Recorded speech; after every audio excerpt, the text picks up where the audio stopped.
Hai Tribuners, Assalamualaikum warahmatullahi wabarakatuh. Selamat siang dan salam sejahtera untuk kita sekalian. Om Swastiastu, nama budaya dan salam kebajikan. Tribuners, saya Taufik Nuhyanan, reporter tribunsorong.com.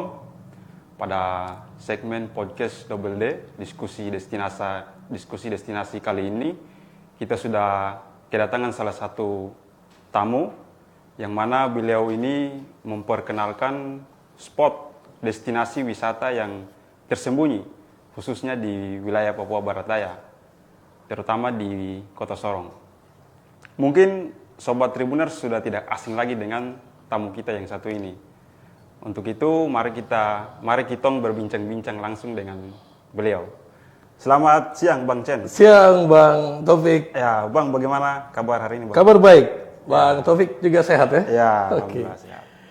Bang, sesuai dengan tema kita siang hari ini, yaitu menguak destinasi wisata yang tersembunyi di Papua Barat Daya ini. Yang sembunyi ini main sembunyi-sembunyi Ya, tau ya? begitu, Bang. Oke. Kebetulan Abang ini menjadikan salah satu konten, yaitu memperkenalkan spot wisata yang ada di Papua Barat Daya ini.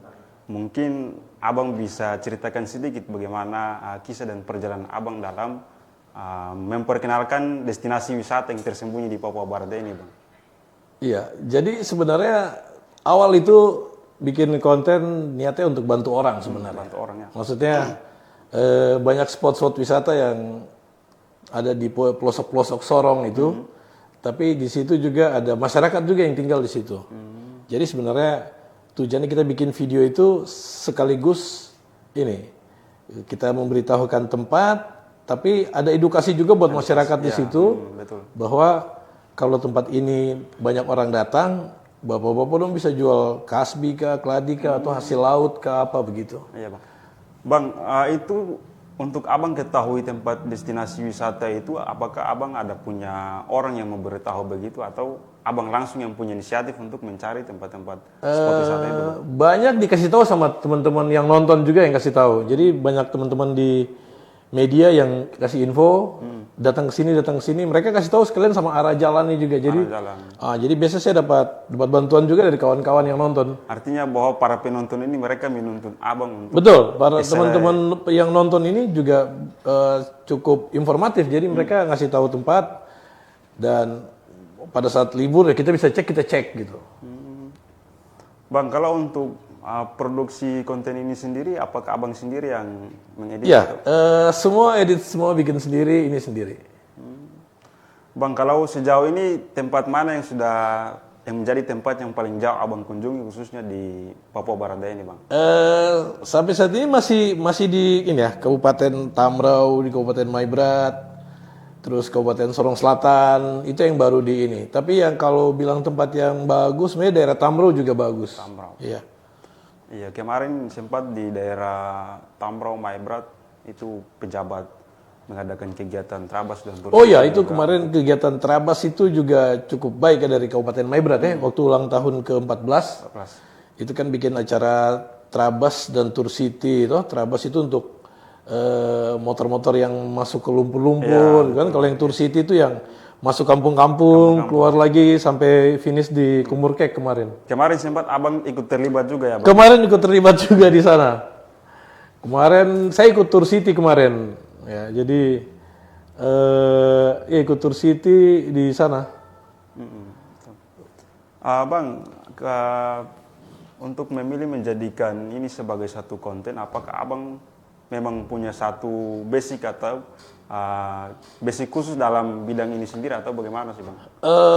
Background saya itu dari wisata memang. Wisata, ya. Jadi pengembangan potensi wisata itu memang saya pelajari betul. Kemudian konsep-konsepnya seperti apa, tapi saya lebih milih yang alami, yang ada sentuhan dari ini tapi harus tetap alami.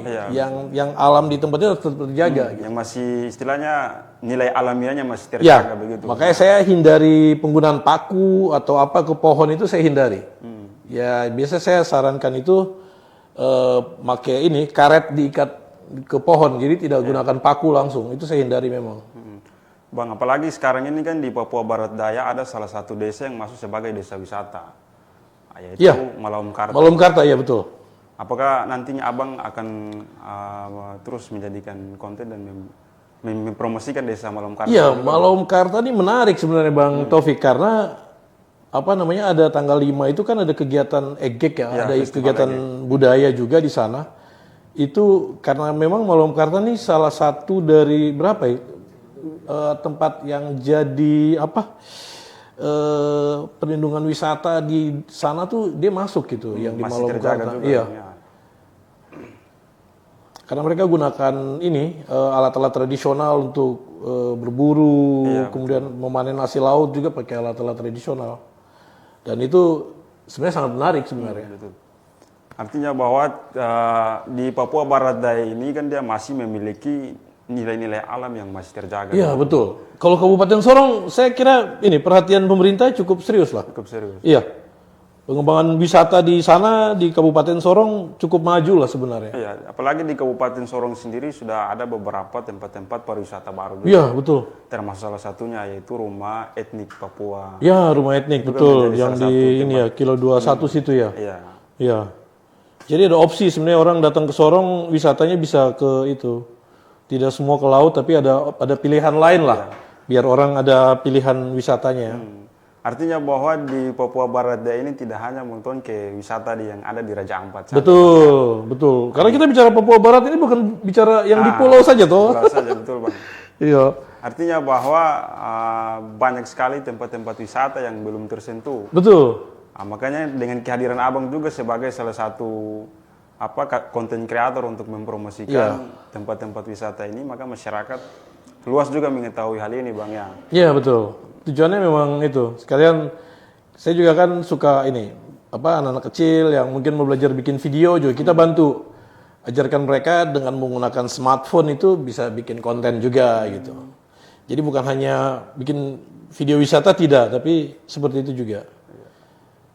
Bang, kalau di Moto Jelajah sendiri, apakah Abang sendiri yang bergerak atau ada Abang punya komunitas atau?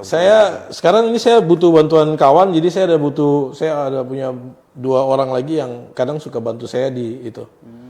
Untuk ngedit dan lain-lain. Saya sudah kewalahan juga karena kebutuhan konten harus segera tayang sama ini kita juga butuh bantuan orang. Iya, baik Bang.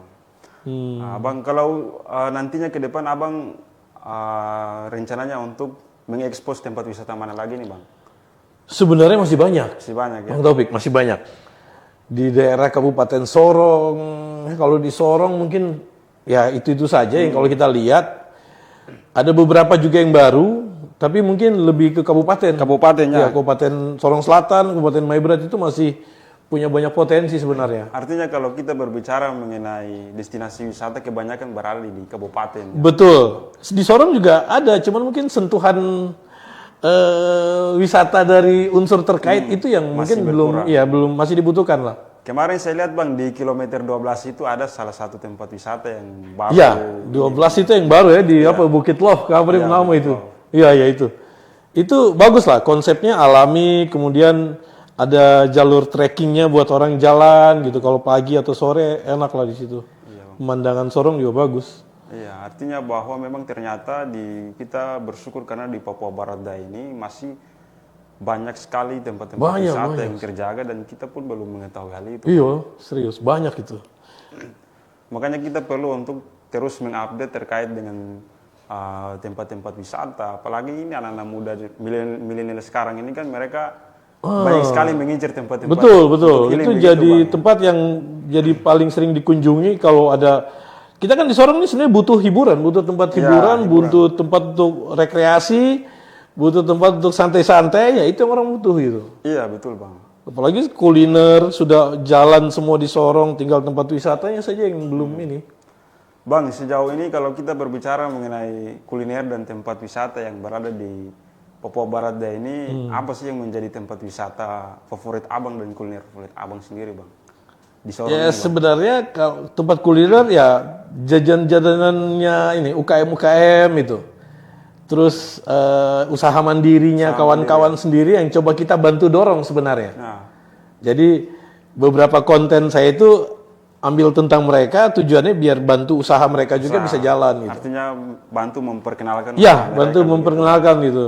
Kadang-kadang orang suka tanya, itu bayar berapa? Kayak, kita mau bantu saja, tidak usah hitung-hitungan dulu. Nanti kalau kau usaha besar ya, syukur kau ingat, syukur tidak juga tuh. Betul Bang, artinya kita saling membantu. Iya, itu aja. Abang sejauh ini di potensi-potensi wisata yang abang lihat supaya nanti, menurut abang sendiri itu menjadi satu potensi yang harus secara serius ditangani oleh pemerintah itu. Iya. Potensi wisata apa saja? Sebenarnya ini kayak kita punya pantai, kita dulu punya pantai tapi sudah tertutup toh, Iya. sama reklamasi tertutup. Akhirnya kita tidak punya pantai, pantai kita akhirnya pindah ke Tanjung. Iya, betul. Nah tujuannya kalau pantai itu ada, artinya baik dari dia punya sarana dulu, mungkin MCK-nya ditata, kemudian ada ini kesadaran kita juga kembali sebenarnya. Iya, betul. Kesadaran mungkin yang masih suka konsumsi yang botol-botol itu mereka jangan kasih pecah di pantai. Betul Bang. Karena nanti yang luka juga mungkin kau keluarga sendiri yang kau keponakan yang main di pantai terus dia lari injak paku, injak pecahan lagi. Ya. Padahal itu kau om sendiri yang buang. Artinya dampak dari kita Iya, sendiri. kita buang itu nanti takutnya pecahan itu kena di anak-anak kecil dorang. Iya. Akhirnya di pantai itu sebenarnya kalau kita bisa jaga kita punya pantai pasti bersih sekali. Betul. Bang, selain di pantai apa? Selain dari pantai? Hutan itu kayak di ini ya di Malagufuk gitu ya. Malagufuk itu kan jembatan masuk ke kampung Malagufuk itu kan yang terpanjang di Indonesia. Terpanjang ya Bang? Terpanjang di Indonesia itu. Karena waktu tahun kemarin itu kan masuk rekor muri langsung. Iya. Jadi akses masuk ke kampung itu jaraknya 3 kilo 305. Dari depan jalan itu sampai ke dalam kampung. Ke dalam, ya? Iya. Itu spot untuk lihat cendrawasih kan. Kemarin itu dari ini ya Bang Taufik, dari Duta Besar Norwegia sempat 3 hari tidur di sana. Untuk melihat Untuk lihat itu saja. Jadi memang daerah ini ya, daerah Malomkarta, hutan Klasau ke sana itu memang memang luar biasa memang potensinya. Memang sebenarnya kalau kita lihat Bang Sen bahwa di kabupaten itu masih banyak tempat-tempat. Iya, kabupaten soalnya dia juga ke arah Pantura sana kita bilang ya, pantai utara gitu ya, sama ke arah perbatasan Sorong Selatan juga kan ada itu yang di Kelawak ya, di Kampung Wilti juga ada itu toh. Iya, yang air tawar situ. Itu juga mantap sebenarnya itu. Selain daripada tempat-tempat yang sebagai wisata, di situ juga masih memiliki tradisi yang masih terjaga juga, adat Bang. Itu yang memang harus kita hormati memang. Kan kita biasa datang itu ya paling tidak kita cerita-cerita dulu. Ya. Kita bukan datang langsung, wah ini foto sana foto tidak. Ya, karena kebanyakan pengunjung mereka tidak memerhatikan tradisi. Paling tidak kita tanya dulu, Pak ini mungkin ada larangan di sini yang bagaimana kah, atau mungkin ada orang sini bagaimana, ya tetap harus dihormati juga. Ya, artinya kita sebagai pengunjung yang berkunjung ke sana ya harus kita yang harus banyak bertanya. Iya, jadi kita juga kasih edukasi ke orang nanti juga enak toh. Iya betul, karena kan di sini kita masih memiliki nilai tradisi yang masih terjaga. Betul, kita harus hormati itu tradisi asli suku Moi atau di Maibrat itu harus kita jaga. Kita Apalagi hormati. di Maibrat sendiri itu yang salah satu tradisi dan anyaman adat masyarakat di sana yang terkenal selain dari noken itu kobo-kobo Bang. Iya betul. Itu yang menjadi payung ketika hujan masyarakat di sana menggunakan itu sebagai. Iya, saya juga kecil di Klamono masih pakai itu pakai kobo-koba terus digendong di belakang di dalam kobo-koba itu juga pakai begitu pada saat hujan itu dibikin dari daun tikar terus ada model kayak mantel hujan gitu tuh ada model Artinya dia berbentuk seperti mantel segitiga itu Bang. Iya segitiga. Artinya bahwa selain daripada pengetahuan umum yang masyarakat hanya mengetahui noken yang sebagai salah satu anyaman lokal, ternyata kan masih banyak Bang. Salah satunya kobo-koba itu. Iya kobo-koba betul. Itu kan noken juga warisan budaya toh jadinya toh. Ini. Ada juga Bang yang saya lihat noken bukan hanya yang berukuran kecil, tapi ada juga yang sampai berukuran besar. Ya, anak bayi juga masuk, Bang Topik juga masuk apa sih itu? Ya, itu saya Bang. Karena saya lihat sering macam-macam mama Papua kalau berkebun apa mereka. Belum pikul itu semua pikul sama anak kecil, sama kalau di Maibrat juga babi juga ikut. Iya. unik sekali Bang. Unik, ya. betul. Artinya bahwa ini Sobat Tribuners inilah yang menjadi keunikan kita masyarakat Papua yang berada di Papua Barat Daya ini. Betul. Kita harus mempelajari dan menjadikan hal ini sebagai satu pelajaran juga Bang ya. Dan masih banyak lagi sih spot-spot, destinasi wisata serta budaya-budaya yang harus untuk kita ketahui ya Sobat Tribuners. Bang Chen, sejauh ini Bang Chen melihat bagaimana perkembangan wisata yang berada di Papua Barat Daya ini Bang? Iya, orang berwisata tuh dari faktor keamanan juga pertama ya kan. Jadi kayak kemarin di Maybrat itu kan memang dari pemerintahnya sendiri ikut terlibat, menjamin ya toh faktor keamanan juga. Nah, mudah-mudahan kondisi keamanan di Papua Barat Daya itu, Papua Barat ataupun Papua Barat Daya itu aman sehingga banyak orang juga yang ingin berwisata ke banyak tempat juga. Terus